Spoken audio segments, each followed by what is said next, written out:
আসসালামু আলাইকুম বন্ধুরা, সবাই কেমন আছো? আলহামদুলিল্লাহ, আল্লাহর রহমতে আমি ভালো আছি। দেখো, তোমাদেরকে দেখাচ্ছি একদম ডাকাতিয়া নদী থেকে, আমাদের পাশে ডাকাতিয়া নদী আছে, ডাকাতিয়া নদী থেকে ধরে নিয়ে আসা একদম সরপুঁটি মাছ। এগুলোকে আমাদের বাসায় সরপুঁটি মাছ বলা হয়। যে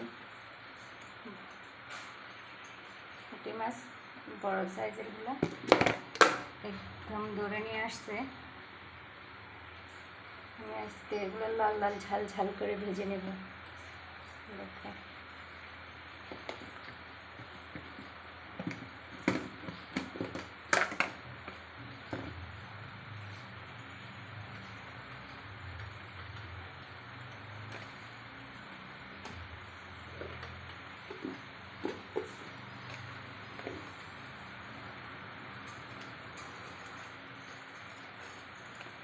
ভালোভাবে হলুদ মরিচ রসুন বাটা দিয়ে মেখে নিচ্ছি।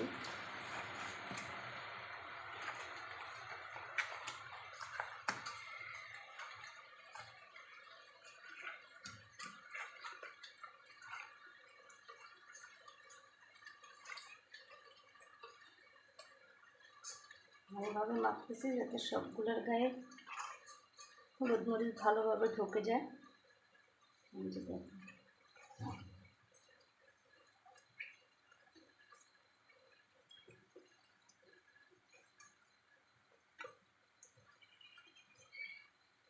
এভাবে 20 মিনিট ম্যারিনেট করে রাখবো।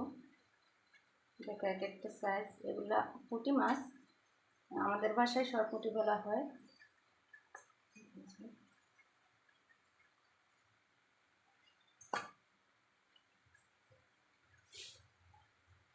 মচমচে করে তেলে ভাজবো। দেখে নিন, ততক্ষণ পর্যন্ত 20 মিনিট ম্যারিনেট করে রাখলাম। মাছগুলো ম্যারিনেট করে নিয়ে আসার পর একদম লাল লাল করে ভেজে নিচ্ছি।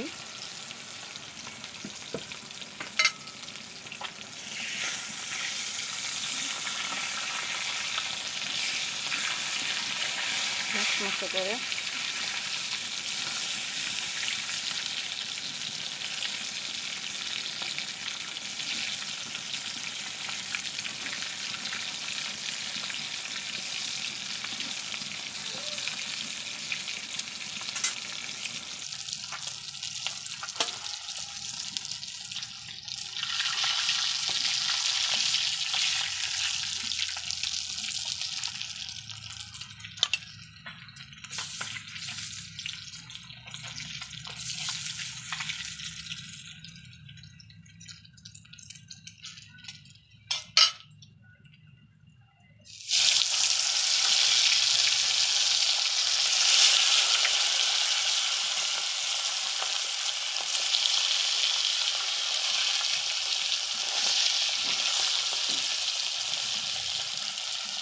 পর্যাপ্ত পরিমাণ তেল দিতে হবে, না হয় মচমচে হবে না। এই যে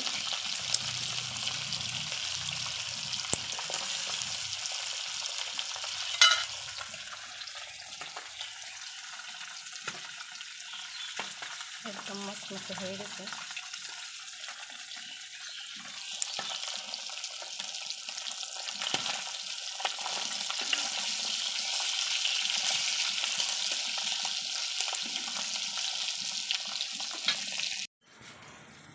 দেখো, সবগুলো মাছ ভাজা হয়ে গেল, একদম মচমচে করে সবগুলো মাছ ভেজে নিয়েছি।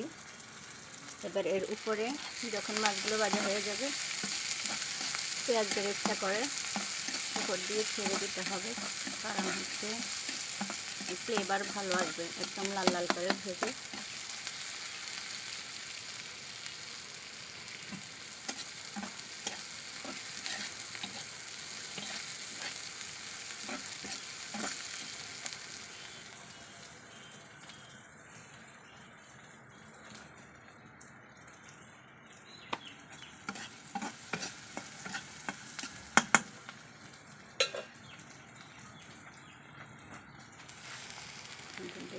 উপর দিয়ে দিলাম।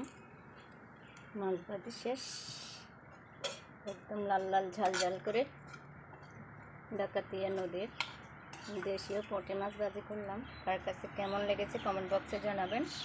কার কার খেতে ইচ্ছে করতেছে তাও বলবেন। সবাই ভালো থাকেন, সুস্থ থাকেন। আসসালামু আলাইকুম, আল্লাহ হাফেজ।